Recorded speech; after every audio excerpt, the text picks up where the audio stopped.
결국 이제 그 새로운 제품을 만들면 사용을 하는 게 이제 표준 특허라고 볼 수 있는데 우리 박성필 원장님 이게 MIP 과정도 총괄하시고 그러시는데 그 우리가 쉽게 SEP를 어떻게 설명을 해야 될까요?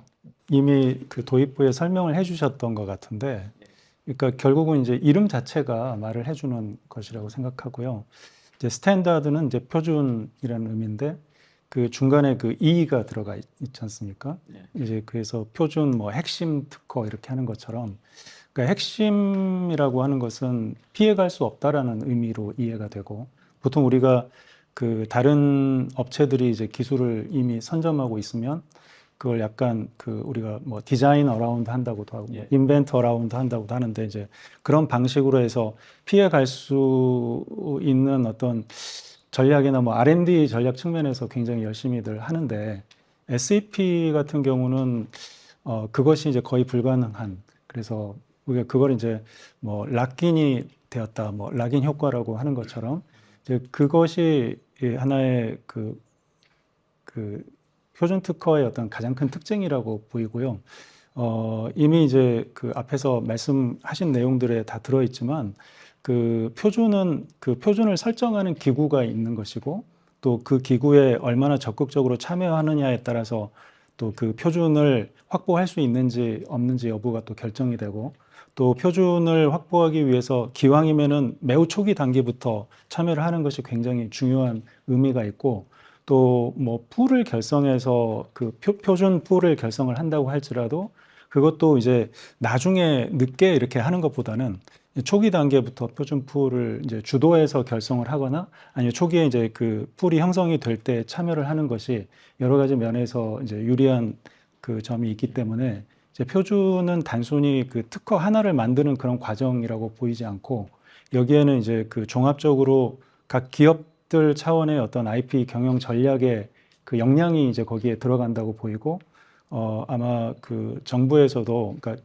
지식재산처 중심으로 해서 정부에서도 이제 기업들이 표준 특허에 대해서 이제 인식을 하고 그 전략적으로 잘 그 활용할 수 있도록 적극 그 유도하는 그런 정책이 중요한 이유가 이제 거기 있다고 생각이 됩니다. 예. 예. 그래서 아마 일반 국민들이 궁금한 거는 야, 그러면은 표준 특허를 누가 정하냐 이런 것 같습니다. 그래서 제가 지난 3월인가 미국의 정책 중에 하나가 그 스탠다드 디벨롭먼트 오거니제이션, 그러니까 표준 특허 개발 기구를 육성한다. 뭐 그래서 거기에 중소기업 참여를 늘린다. 뭐 그런 얘기도 있던데 김대중 본부장님 어떻게 표준 특허를 만들어집니까? 예. SDO는 아까 금방 말씀한 SDO는 TTA도 SDO입니다. 그래서 예. 전 세계에 몇천 개 이상의 SDO가 있고, 이제 공식적인 SDO로 분류하자면 좀 어려운 얘기가 되기 때문에 이제 국제 공식 표준화 기구는 딱 세 군데가 있고요. 이제 표준 특허 같은 경우에는 아까 잠깐 말씀드렸듯이 기술 개발을 통해서 자기가 특허가 생기면 그 특허를 SDO라는 표준화 기구에 기고서로 가지고 들고 가서 표준으로 반영시키는 게 그게 표준 특허가 될 수가 있습니다. 근데 그게 표준 특허인지 아닌지는 SDO가 판단하지를 않습니다.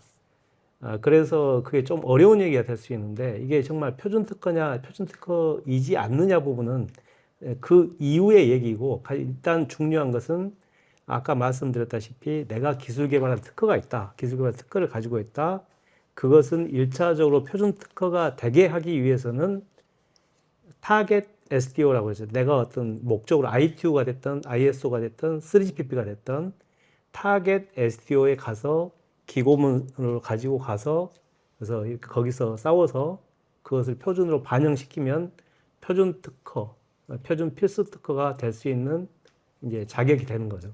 그게 첫 번째 관문입니다. 예, 그래서 이제 우리가 일반적으로 표준 만드는 기구라고 그래서 국제적으로 뭐 그 ISO 국제 표준 기구가 있고, 뭐 IEC라고 그래서 국제 전기 기술 위원회 예, 뭐 그렇습니다. 이런 게 예. 있고, 또 ITU라고 해서 국제 전기 통신 연합, 그래서 3대 특허 표준 만드는 표준기구 이렇게 표현을 하고 또 거기에 약간 뭐 민간도 이렇게 민간적인 성질이 좀 있는 두 개의 기관 뭐 IEEE하고 예, 뭐 ETSI나 3GPP 뭐 이런 데도 이제 주 민간 기관으로서 어떤 표준을 이제 만드는 그러니까 기술의 표준을 정하고 그죠? 그러면 이제 예를 들어 우리가 6G 스마트폰을 만든다 그러면은 여기 그 통신 6G다 그러면 이 6G의 표준 기술을 이제 정하는 게 표준 기구일 테고 예. 그리고 이제 그 일반 기업들이 거기에 상응하는 기술을 가지고 3GPP 가서 이제 그래서 이제 야 이것도 표준 특허다 표준 기술을 표준 구현할 때 꼭 필요한 특허다 뭐 이래서 이제 가져가서 디클레어 한다고 선언을 하는데 결국 정하는 건 누가 정하는 거야? 표준 특허다 아니다 이렇게 정하는 거는 우리 일단 그 SDO 네. 표준화 기구는 그냥 디클레어라고 그랬는데 네. 내가 이 표준의 특허를 가지고 있다. 그것을 자기 선언을 하게 되어 있습니다. 네. 신고를 하게 되어 있어요. SDO에. SDO의 역할은 딱 거기까지이고 그 신고서까지 받고 그걸 딱 철해놓고 등록해놓고 딱 기다리는 거고 그게 이제 그 특허를 가지고 있는 사람이 내가 표준 특허인지 표준 필수 특허인지는 사용하는 상대방한테 가서 나 표준 특허 있으니까 로열티 내놔라고 할 때 이제 그때가 이제 표준 필수 특허인지 아닌지가 판명이 되는 거고 그것을 검증하는 데는 뭐 일반적인 그 엠팩 라이센스나 BR 라이센스처럼 이렇게 특허 풀일 수도 있고 아니면은 이렇게 우리 뭐 특허청 지식자산처에서도 조금 검증을 해주는 걸로 알고 있고요. 이제 그게 아니면 법원 가장 공신력이 법원에서 판단되는 걸로 알고 있습니다. 예. 그래서 아마 애트리도 표준 특허 많이 가지고 계실 텐데 네. 실제 어떤 과정을 거치고 계시십니까? 아마 앞에서 본부장님께서 얘기하신 부분이 그대로 이제 반복이 될 것 같은데 짧게 요약을 하면 저희가 예를 들어서 LTE 표준 특허를 많이 가지고 있습니다. 그러면 LTE 표준 표준서가 어떻게 만들어지냐면 LTE 이 기술에 대한 기본 R&D 연구 개발을 통해서 기술을 개발하고 거기에 맞는 특허도 함께 나옵니다. 그리고 나서 이 LTE 아까 말씀하신 3GPP와 같은 그런 LTE 표준을 정하는 기구에 표준화 제안서도 내고 그런 표준화 활동을 하거든요. 그 과정에서 이제 의무적으로 우리가 가지고 있는 표준 특허라고 애트리가 생각하는 그런 특허들은 선언을 하는 거죠. 우리는 이게 표준 특허라고. 그런데 그게 반드시 표준 특허인지 아닌지는 아까 말씀하셨던 것처럼 표준화 기구에서 결정하지는 않습니다. 단지 이제 저희가 생각하는 그걸 선언했을 뿐이고, 그럼 이게 언제 가서 표준 특허로 확정이 되느냐? 그러면 이게 이제 시장이 만들어지고 저희가 이제 라이센스를 하는 과정에서 특허풀에 참여한다. 그럼 특허풀에서 사전에 이게 정말 표준 특허가 맞는지를 객관적으로 평가를 하거든요. 그럼 그 과정을 거쳐서 표준 특허가 맞다 그러면 특허풀에 참여를 할 수 있게 되는 거고, 그렇지 않으면은 표준 특허가 아닌 게 되고, 또 아니면 가장 이제 핵심은 이제 그 실시기업, 그 제조기업과 라이센스 협상을 하다가 이게 잘 안 맞으면 결국에는 법원을 통해서 해결을 해야 되는데, 법원에서 사실상 가장 최종적인 이게 표준 특허가 맞다 안 맞다를 판정을 하게 되는 거죠. 저희는 이제 그렇게 확인된 특허도 있고 아직 확인되진 않았지만 저희가 가지고 있는 풀도 있고 뭐 그렇게 보시면 되겠습니다. 네, 그래서 결국은 뭐 인생사 모든 게 그렇지만 하여튼 최종적으로는 법원의 판사들이 이게 표준이다 아니다. 그래서 얼마를 줘라 이렇게 최종적으로 결정을 하는. 근데 실질적으로는 법원까지 가는 경우는 그렇게 많지 않고요. 결국에는 그 라이센스를 받고자 하는 기업하고 이렇게 협상하는 과정에서 이 정도면 표준 특허라고 인정해 줄게 하고 이제 라이센스 계약이 체결되는 게 일반적이라고 보십니다. 예, 그리고 이제 또 하나 있는 게 아까 이제 스탠다드 그 표준을 정하는 국제 기구가 있고 그 SDO 뭐 그런 기구가 있고 또 하나는 이제 특허풀이라는 게 있던데 그죠? 그 특허풀은 좀 쉽게 설명하면 어떻게 설명을 해야 되나요? 우리 신장엽 본부장님 그 가입을 많이 하셨을 거아요 특허풀에 이제. 예. 저희가 지금 지금 한 17개 표준 특허풀에 지금 가입을 하고 있는데요. 특허풀은 쉽게 얘기하면은 어떤 공식적인 기구는 아닙니다. 오히려 민간 기업에 해당되는 부분인데, 기본 개념은 아까 나왔던 얘기처럼 예를 들어서 LTE 표준을 만든다 그러면 LTE 표준을 만드는 과정에서는 굉장히 많은 연구소나 기업들이 자기들이 개발한 우수한 기술들을 제안을 하고 그 안에서 경쟁을 통해서 표준으로 이렇게 채택이 되고 그 안에 표준 기술들이 들어가게 되거든요. 그러면 거기에 해당되는 표준 특허도 굉장히 많겠죠. 근데 이 표준 특허들을 예를 들어서 각 실시기업과 각 특허를 가지고 있는 기업이 1대1로 라이센스 협상을 하고 하게 되면은 비용도 많이 들고 뭐 경우에 따른 소송도 해야 되고 시간도 많이 걸리는 거죠. 그래서 이게 이러지 말고 특허풀을 하나의 바구니에 담아 가지고 한 번에 패키지로 라이센스를 하게 되면 특허권자 입장에서도 일일이 그 많은 실시기업을 찾아가면서 라이센스를 안 해도 되고 실시기업 입장에서도 반대로 또 한 번에 그 라이센스를 한 번에 받을 수 있으니까 그만큼 유리한 거죠. 그렇게 해서 만들어진 게 소위 이제 표준 특허풀, 뭐 예를 들어 LT 같으면 LT 특허풀 이렇게 얘기하는 거고요. 뭐 가장 간단한 개념으로는 표준 특허의 원스톱 샵, 그러니까 쇼핑몰 같은, 그러니까 뭐 가게가 따로따로 있는 게 아니라 하나의 쇼핑몰 안에 거기에 해당되는 표준 특허들을 한 번에 다 할 수 있는 그런 장점이 있는 거죠. 네. 그리고 이제 풀에 가입하면은 그 뭐 6G 풀이다. 그러면은 거기에 애트리도 이제 지분이 몇 %다 이런 게 나오는 거죠. 그렇죠. 거기에는 아까 말씀드린 그 표준 특허를 특허풀에 넣기 위해서는 평가를 다 하고 그 평가를 거친 특허들만 나오기 때문에 그 특허풀 예를 들어서 홈페이지를 가보면 거기에 특허권자들은 누구고 특허는 뭐고 이런 게 다 리스트가 되어 있습니다. 그럼 그걸 세보면 대충 이 특허풀 안에서 뭐 애트리의 지분은 어느 정도 되고 이런 것들을 유추할 수 있는 거죠. 글쎄 말이야. 그래서 이제 그 비중에 따라서 매출액이 얼마고 거기 곱하기를 해서 되게 라이선스료를 결정하기도 하는데 그래서 우리가 이제 뭐 그 특허풀에 뭐 바이어 LA인가 뭐 이런 것도 있고 아반치, CS벨 되게 글로벌하게 되게 많은데 우리는 아직 풀을 이렇게 형성했다든가 그러니까 가입을 하는데 우리 주체의 풀은 아직 없는 것 같은데 우리 국장님 이게 우리가 SEP에서 우리나라의 그런 기술들이 뭐 SEP 내지는 이런 쪽에 어느 정도 좀 중요성을 차지하고 있다든가 비중이 있다든가 뭐 이런 게 좀 있나요? 그게? 네, 지금 우리가 주도해서 만든 그 특허풀은 없냐 이렇게 뭐 질문을 우선 주셨는데요. 사실 그 표준 특허와 이제 특허풀 자체가 이제 초창기에 이제 이동통신 분야하고 이제 비디오 코덱 뭐 기술 분야 이런 특정 기술 분야를 중심으로 해서 이렇게 형성이 됐습니다.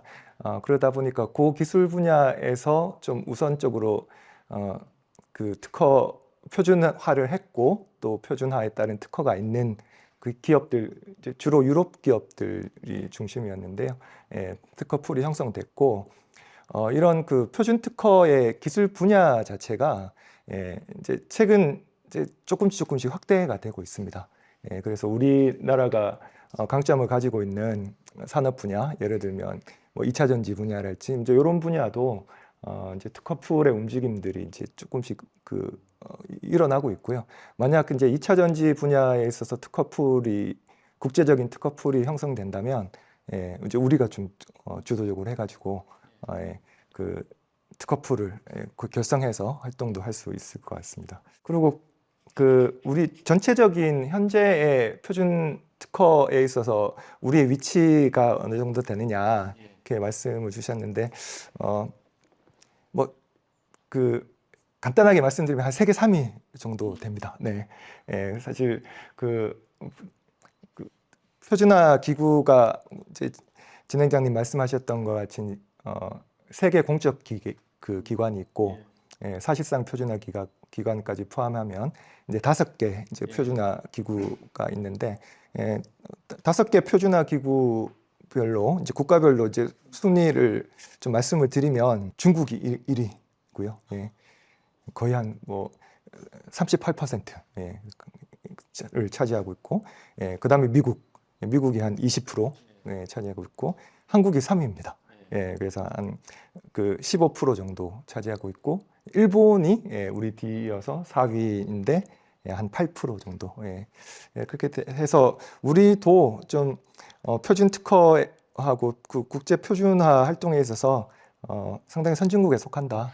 예. 그 뒤처지는 국가는 아니다. 예. 예, 이렇게 말씀드릴 수 예, 있을 것 같습니다. 그래서 이제 결국 우리가 IP4니까 그래서 이제 표준 특허에서 특허 출원으로 보면은 하여튼 뭐 한 세계 3위 정도 이제 이렇게 꼽고 있고 뭐 그리고 저는 아쉬운 게 우리가 최대 어찌 보면은 뭐 삼성전자, LG전자, 우리나라 뭐 현대자동차에서 그런 표준 특허를 되게 많이 이용하는 결국 최종적으로 돈을 내는 국가임에도 불구하고 사실은 글로벌하게는 좀 입김이 너무 이렇게 적은 거 아닌가 인식도 좀 부족하고 그런 생각이 드는데 우리 TT에서 보시기에는 실질적으로 우리가 풀에서 예를 들어 뭐 5G, 6G다 그러면은 우리 비중을 어느 정도로 평가할 수 있을까요? 금방 국장님께서 말씀해 주셨지만 주제 사실은 어떤 그 객관적인 자료에 의한 거나 모든 걸 통틀어서 표준 특허의 특히 이동통신이나 비디오 코딕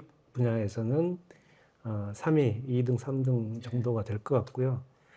그게 이제 그런 부분에서 이제 라이센스 풀 말씀을 특허 풀 말씀을 하셨는데 사실은 이제 특허 풀이 앞으로는 더 중요해질 수 있습니다. 지금까지 이동통신에서는 사실상 그 이동통신 4G, 5G 이때 시장은 제조사, 단말기 제조사, 그냥 기지국 제조사, 통신 사업자들이 3GPP라는 표준화 기구에 모여서 같이 표준을 만들다 보니까 그냥 물물교환, 아까 얘기했던 크로스 라이센싱, 그게 더 오히려 계약에서 더 일반적인 방식이었고요. 기자님께서 아반치라고 시스템을 말씀해 주셨는데 아반치 같은 경우에는 같은 이제 5G 통신 기술 특허를 쓴다 할지라도 안 쓰는 그냥 수요자 입장, 현대 같은 기업이 될 수가 있죠. 다 자동차 회사들, 유럽의 자동차 회사, 한국의 자동차 회사들 상대로 그 이동통신 표준 특허에 대한 로열티를 이제 받기 위해서 생긴 뿔이거든요. 그게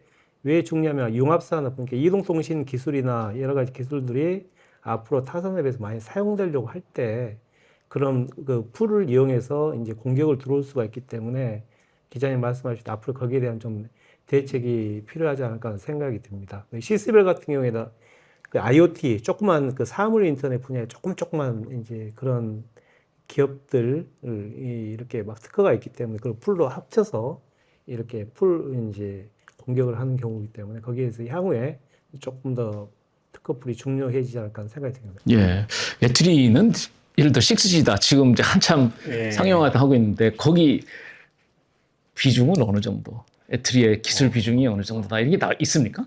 그게 뭐 공식적인 데이터가 있고 이런 거는 아니니까요. 다만 이제 이런 표준 특허를 요즘은 이제 전문적으로 분석하고 그런 데이터들을 이렇게 제공하는 그런 기업들이 많이 좀 생겨나고 있거든요. 그런 데이터들을 보면 지금 이제 예를 들자면 6G는 지금 이제 표준화를 준비하는 이제 단계고 지금 이제 상용화된 거는 이제 5G인데 5G 같은 경우에는 저희 같은 경우에 전 세계에서 한 20여 건 뭐 이 정도로 보겠습니다. 뭐 구체적인 숫자는 사실은 이게 저희가 지금 협상도 하기 때문에 뭐 이런 부분에 조금 뭐 구체적인 숫자를 말씀드리긴 하죠.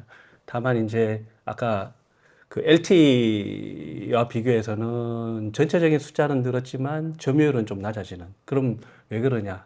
가장 큰 이유는 결국 중국 기업들이 소위 이제 물량 공세 뭐 이런 걸로 전체의 그 4G, 그러니까 LTE 때 표준 특허 수하고 5G 때 표준 특허 수를 보면은 거의 제가 알기로 한 5배, 10배 가까이 이렇게 폭발적으로 늘었거든요. 그 중에서도 이제 중국 기업들의 그 뭐 물량 공세가 워낙 커지기 때문에 분명히 LTE 때보다는 5G 때 전체 볼륨은 커지지만 점유율은 이렇게 조금 따라가기가 쉽지 않은 그런 부분에서는 좀 국장님 나와 계시지만 이제 좀 같이 또 지원도 하고 협력도 하고 이렇게 같이 만드는 부분은 필요하지 않을까. 또 최근에는 또 대학에서도 교수님들이 이런 또 표준 특허, 표준 기술 연구도 많이 하시니까 좀 전체적으로 보는 것도 좀 필요하지 않을까. 같이 볼륨을 키우는 게.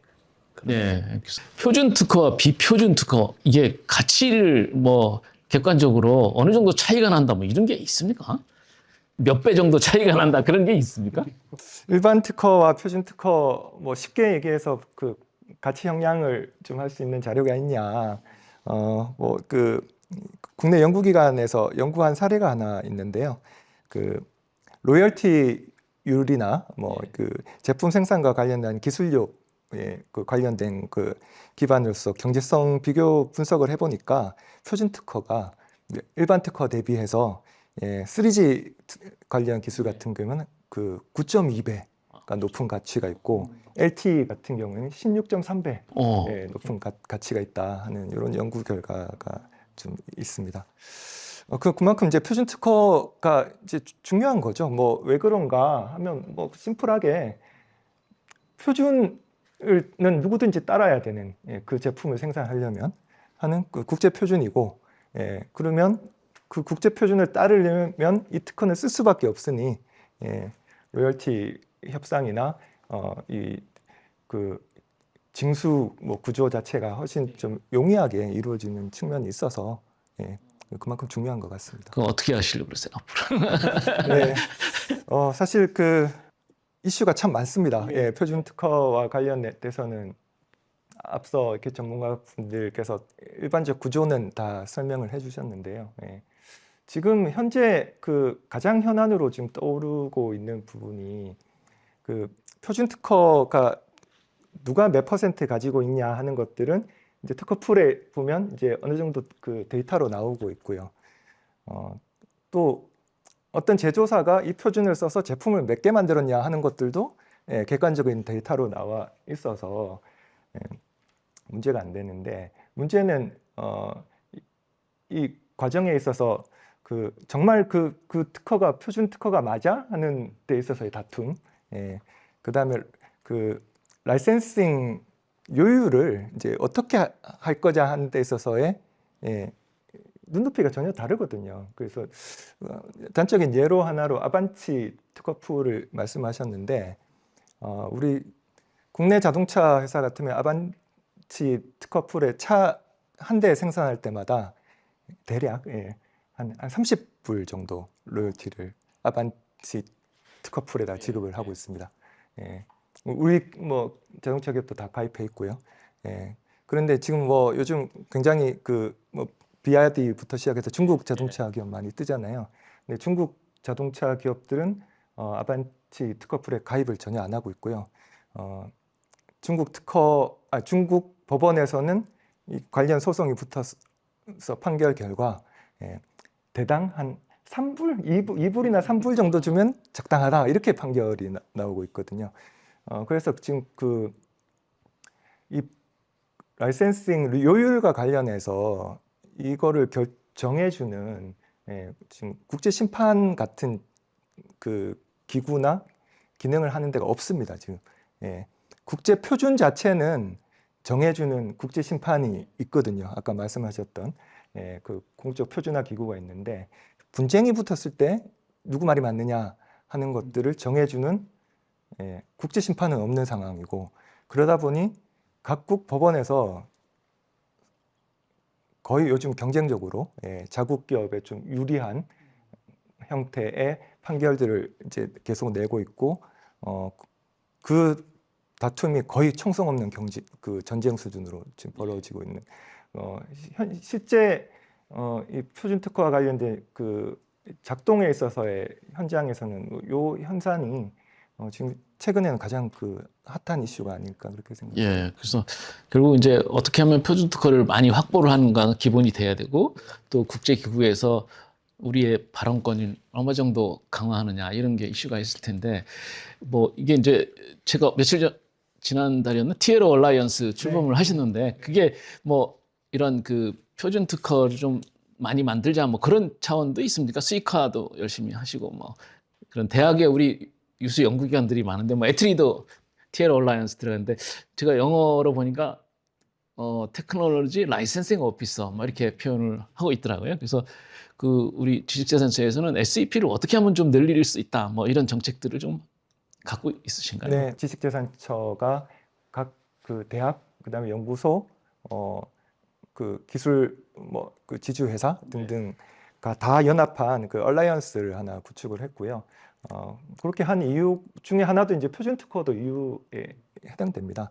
사실 앞서 말씀하셨듯이 최근에는 이제 표준을 그 만드는 과정 자체가 R&D를 할 때부터 표준을 염두에 두고 R&D를 해야지만 그 표준화 과정에 맞춰서 그 표준도 되면서 표준 특허도 획득을 할 수 있기 때문에 지금 그 R&D와 특허와 표준을 삼각관계를 다 연계시켜서 지금 할 수 있도록 지금 그 정부 부처 간 협의를 해가지고 진행을 하고 있고요. 지자체 차원에서도 그 기존에 독자적으로 R&D 진행하는 것들은 저희가 그 표준과 특허 개념을 넣어줘가지고 세 개를 융합시킬 수 있도록 하고, 새로 시작하는 그 R&D 같은 경우에는 그 R&D와 특허와 표준 전문가가 협의체를 구성해서 R&D 초기 단계부터 같이 그 R&D를 할 수 있도록 그렇게 유도하는 형태로 지금 진행을 하고 있습니다. 예. 그래서 하여튼 이 표준 특허를 많이 가지고 있으시면 우리가 지식자산처가 그 목표로 하고 있는 IP 수익화에 정말 효과를 내지 않을까 그런 생각이 들고, 근데 이제 SAP만 가지고 있다고 돈을 버는 건 아닐 텐데 결국 그 특허를 가지고 뭐 라이센싱 하는 방법이 여러 가지가 있을 텐데, 돈을 버는 방법이 있을 텐데 가장 효과적인 게 어떤 겁니까? 애트리가 뭐 작년에 600억 하셨다고 그랬나요? 그 라이센싱 기술료로 받으시는 게? 예, 전체 기술료는 한 600억 좀 넘어가는데요. 그 중에서 이제 특허 라이센싱으로 한 개 한 500억 정도 되죠.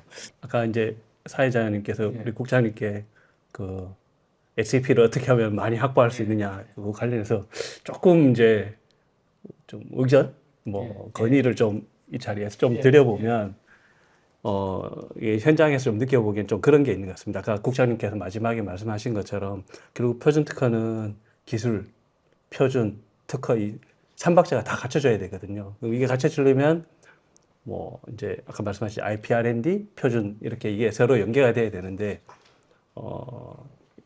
이 연계가 된다라는 거는 균형의 의미도 있고 이게 잘 이렇게 연결된다는 의미도 있는데, R&D 전체적인 R&D 어떤 투자 규모나 이런 쪽에 비해서 표준이나 또 기술만 좋다고 이렇게 특허가 잘 만들어지는 게 아니거든요. 표준 활동도 열심히 잘해야 되고, 또 그 표준화 기구에서 표준 전문가들이 가서 열심히 또 이렇게 총성 없는 싸움이라고 아까 막 이렇게 하려면 전문 인력도 필요하고, 또 그 다음에 특허도 기술만 좋다고 되는 게 아니라 특허 잘 써야 되거든요. 표준에 딱 맞게 특허를 잘 쓰는 또 그런 전문 인력들도 사실 필요한데, 상대적으로 투자가 이렇게 균형적인가? 이런 부분들은 앞으로 좀 균형을 갖춰, 완전히 그렇다고 R&D만큼 할 수는 없겠지만 지금보다는 그런 연계가 잘 되기 위해서 좀 균형 잡힌 투자가 좀 필요하지 않을까, 이런 말씀 먼저 그게 좀 중요하지 않을까라는 생각이 들고요. 그러니까 연구개발비 지원에 있어서 뭐 형평성도 중요하지만 중요한 표준 특허에 좀 더 비중을 많이 뒀으면 좋겠다, 뭐 그런 말씀이신 것 같고, 김대중 본부장님 보시기에는 어떻게 하면 우리가 SEP를 많이 확보할 수 있을 것 같습니까?